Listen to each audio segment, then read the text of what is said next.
मेसराम मुर्दाबाद, बामन मेसराम मुर्दाबाद, जय भवानी, जय भवानी, राष्ट्रीय पेशवा बाजीराव महासंघ, राष्ट्रीय पेशवा बाजीराव महासंघ।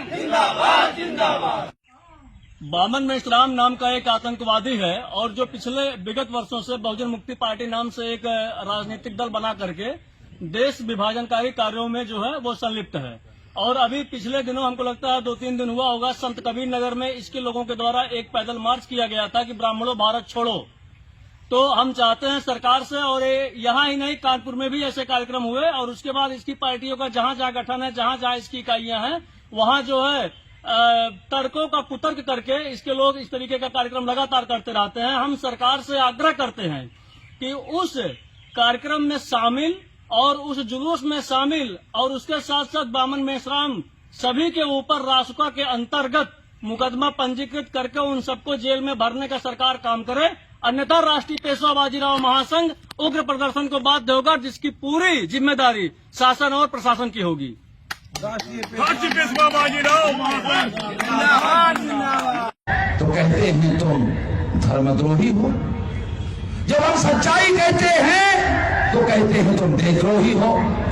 तुम लोगों से हमें सर्टिफिकेट की जरूरत नहीं है, तुम यहाँ के रहने वाले नहीं हो, तुम भारत के रहने वाले नहीं हो, तुम विदेशी हो, विदेशी होकर भारत में आकर कब्जा किया हुआ हो। अब तुम सर्टिफिकेट बांटने का काम कर रहे हो, तुम्हारे सर्टिफिकेट पर मैं पेशाब करता हूं। इन लोगों ने बाबा साहब आम्बेडकर को भी देशद्रोही कहा था।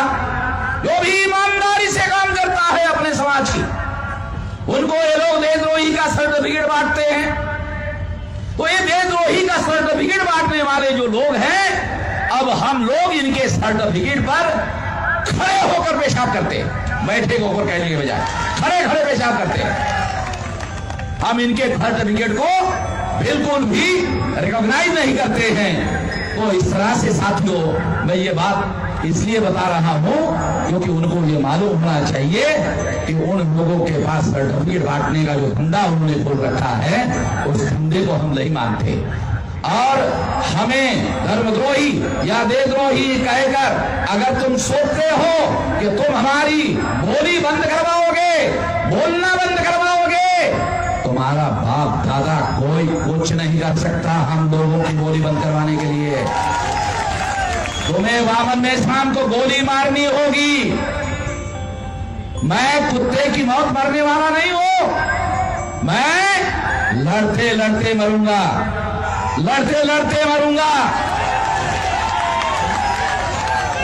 महाराष्ट्र में जब 2-3 लोगों को गोली से मारा तो नागपुर के पुलिस कमिश्नर से मुझे टेलीफोन आया, कहा कि मेसराम जी बोल रहे हैं। हमने कहा है, तो आपको ऊपर निर्णय लिया गया है पुलिस सिक्योरिटी देने का।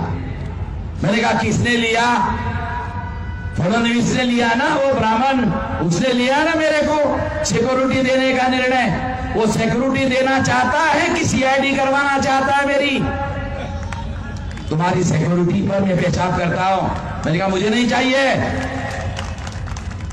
अगर तुम मुझे डराना चाहते हो तो मैं तुमको बताना चाहता हूं कि हमारे 500 लोगों ने भीमा कोरेगांव में तुम्हारे 28,000 लोगों को मारा था। मैं उस खानदान का आदमी हूं,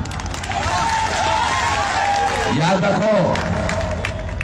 भीमा कोरेगांव में जिन 500 लोगों ने तुम्हारे 28,000 लोगों को मारा था, उन खानदानों का मैं हूं और उनका ही